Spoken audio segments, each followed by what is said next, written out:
Hello and welcome back to another episode of a Weekly Waypoint where I talk about my week and the things that interest me. I am your outrageously handsome host, a fact which you cannot dispute because I don't record these with any kind of visual footage. Please don't go and look at pictures. Please don't look at pictures. You are watching a match of Overwatch 2 where I had lots of fun as everyone's favourite hoggy boy. I was actually kind of considering not doing Overwatch 2 matches as the background of the Weekly Waypoint anymore because when I was watching... did I do this last week? When I was watching last week's, I kind of thought, I don't know, I feel like because of how involved Overwatch is, it's kind of distracting, and I ended up watching the gameplay more than I did listening to myself. But I already knew what I was saying, so, I don't know, you be the judge. But either way, I was very pleased with this game. I went into replay mode and recorded it immediately after I played it because I do pretty well. I do pretty decent as Hoggy Boy here. I mean, there's still some stupid decisions we make. I'm not exactly like a plat player or anything, or a diamond player. I think I did hit plat once. But yeah, I've been excited to play more Overwatch 2 because the mid-season patch just came out and they fucking enabled... Sorry, I've got a frog in my throat. They enabled aim assist when you are playing on matches cross-play with friends, which was not a thing before, and you will be able to see in my Overwatch 2 shenanigans volume 1 video that like my reticle just fucking slides off bodies like they are made of butter or something equally gross, and it's a problem because on PC that's fine because you've got mouse and keyboard and that's fine, but on a controller, have you ever tried fucking playing a game without aim assist on a controller? There'll probably be some people who are like, oh yeah, I don't enable aim assist on like Call of Duty or whatever, and I'm like, no, you don't understand. Aim assist is an inherently default feature that you have always benefited from in multiplayer online games on console. And when you do not have that, it is... oh, you can feel it, it's bad. And since most of my gameplay time in Overwatch 2 is with Reese, I can now play Overwatch 2 as God intended, if God is called. Well, I was going to say Jeff Kaplan, but he left, sad. He'll always be my God. Until I learn about some horrible shit he did. I don't know with Blizzard. Good lord, can the frog in my throat please behave? Anyway, in other video gaming news of what I've been playing this week, I also got back into World of Warcraft because they added the Drakfir. Woo, I can be a dragon boy! Here's my dragon boy, I'm throwing him up on the screen. He's my boy. His name is Atraxes, or Atraxes if you're posh, I don't know. Maybe you're posh, maybe you're not. I wanted to get that Axes sound that a lot of the Game of Thrones dragons have, like Meraxes and stuff. I actually tried going for some of those real Song of Ice and Fire dragon names, but sadly they were pretty much all taken. And this was months before the Drakfir. I mean, this was pretty much just after the Drakfir were announced, so I was like, I need to reserve some names. I also tried to get Myrmilner. Unfortunately, all I could get was Myrmilner, which is kind of how I say it. It's Myrmilner. But that's the first... It's kind of obscure. It's the name of the first dragon you kill in Skyrim, but it's not like... He's not like a story dragon or anything, that just happens to be his name. But Myrmilner isn't as cool as something like Meraxes, or... I think there was a Caraxes, a Syraxes or something? Cyrax? I don't remember, but I tried a few of them. But before we spend too much time on Drakfir, I just want to mention... by the way, that got me an achievement. I just want to mention that I was moaning about Blizzard doing the thing they did in Legion, where it was like, oh, the pre-patch is in 2 halves. The first half is all the system stuff. And I was like, yeah, but all the system stuff is just like the new talent system and shit like that. I don't care about that. It turns out I should have cared about that because I have spent a lot of time in the pre-patch wrestling with the new talent system and the new UI system, which, oh boy, needs some work. I mean, not the new talent system. The new talent system is fine for people who like that kind of shit. I personally do not like that kind of shit. I just want to know what my class does. And to be fair, when I was choosing my talents for the Drakfir, I decided to forgo Icy Veins and Advice and all that and just choose what seemed cool, as well as, you know, trying to keep in mind things synergizing off each other, so I'm not completely throwing my DPS in the bin. And I think that's the way to go with it, because when I got onto my Balanced Druid, and the problem with my Balanced Druid, of course, my main, is that it's a character which played differently last time I played it, and is already max level. But I got onto my Balanced Druid, and I basically just looked up Icy Veins talent templates. They give you one for single target and one for AoE, so I've got both of them, and the idea is you swap between them as needed, right? But the thing is, those aren't talents that I've chosen that seem fun. So, I mean, I don't know if it's baseline or if it's just a really important talent DPS-wise, but both of those builds feature Stellar Flare, which means we've gone from just Moonfire as the dot, to Moonfire and Sunfire as different dots, to Moonfire, Sunfire and Stellar Flare as 3 dots which you need to keep up on Balanced Druid, and I don't like that, partially because it meant I had to shuffle a bunch of buttons around, but also because I would rather focus on doing more proper damaging spells than just like keeping up dots on people, you know? I'm not an Affliction Warlock, that's not the class I chose. Also, Convoke the Spirits is back as a talent, but sadly you have to choose between that and Incarnation Wrath of Elune, I believe. And so, or Improved Moonkin Form, or whatever the hell it's called, I don't remember anymore, but basically, one build, the single target build is choosing one, and the AoE target build is choosing another, but yeah, so that's kind of put me off playing my main, and I do wonder if I'm going to main for Drakfir. I've never changed my main in World of Warcraft, I've always mained Balanced Druid, but I mean, what will probably happen is I end up playing both side by side, but I guess talking about the Drakfir here, as the video's getting on, and I do just want to talk about a few different things. Drakfir are fucking awesome. I really enjoy playing Evoker. At first I thought they were kind of basic, and then I realised the game had never prompted me during the opening scenario at all to go and do all my talent points, and they do give you a lot of talent points. It's basically just like hopping onto one of your level 60s and being like, oh, I have to assign all my talent points, you know? It's kind of weird that they did it the same way, but sure. But as I mentioned, I chose talents which sounded fun. Don't worry, I'm not like a raider or anything. I'll do LFR at some point, but I mean, the Icy Veins builds for Balanced Druid recommend not taking your main interrupt. So one could argue that's kind of a problem. But yeah, Drakfir obviously have tons of customizations. It was super fun making Atraxes, and their rotation's pretty fun. Like, it's kind of one of those classes where there's always something to do. It's definitely a lot better than, and I do like Demon Hunter, but it's a lot better than Demon Hunter, where it's kind of like press 1, then 1, then 1, then 1, then 2, then 2, then 2, then 2, then 1, then 1, you know? Evoker's got like a lot more stuff to do depending on what needs doing, and I do like this whole idea of Devastation having like, you can kind of spec red magic or blue magic in your talent tree.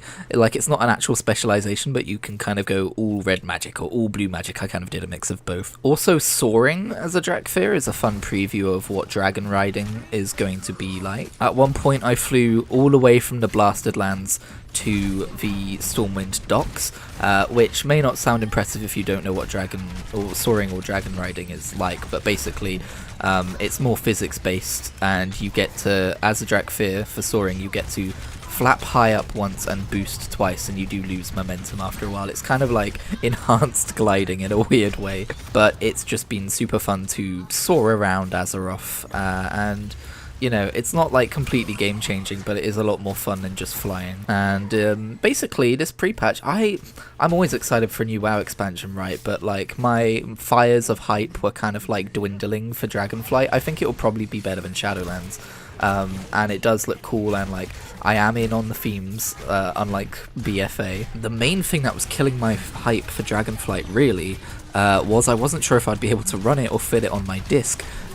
But both of those things, I'll cut you the long story short, but both of those things turn out to be not an issue. It actually runs better than it did during Shadowlands for various reasons. But I've spent so many months with that kind of like caveat in the back of my mind that I still, when I think of the Dragon Isles, I'm like, oh god, yeah, I hope I can, even though I know, because I've been to the Dragon Isles as part of a Drakfir starting experience and it ran fine, part of my brain is still like, oh, I don't know if I'm gonna be able to play it, so I don't think I will be able to properly enjoy this expansion until I'm playing through it, and like, I'm not worrying about that anymore. Have I ever told you that I think I have anxiety about lots of stupid tiny little things like that? I have a recurring bad dream like twice a year, maybe a little bit more frequent than that my PC stops working. Okay, that's how much of a anxious boy I am. It's like the teeth falling out dream that everyone gets, but nerdier. Also, I get that dream quite a lot. Anyway though, yeah, this pre-patch has made me more excited for Dragonflight, which comes out next week.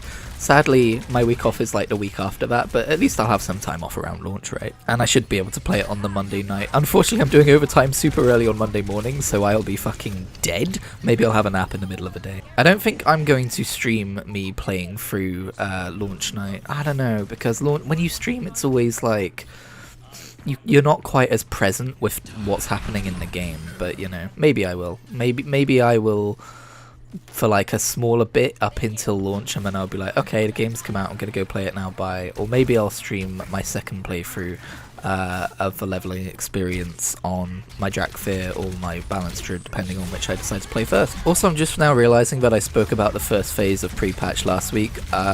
Sorry, hope I didn't repeat myself too much. I don't think I did though. And a super quick rundown of the other games I've been playing this week. I've still been playing a lot of RuneScape. I also dipped my toe back into Pokemon Brilliant Diamond because I've been watching some really cool YouTube videos this week, and I watched this one video. It's very viral at the minute, so I'm sure people might know about it, but a guy who basically caught every shiny Pokemon in Pokemon Let's Go Eevee, but also was like a Professor Oak's challenge thing, so like every shiny Pokemon before he could take on the next gym leader battle. Took him like 2 years. It's a really fun video and it made me want to play some Pokemon.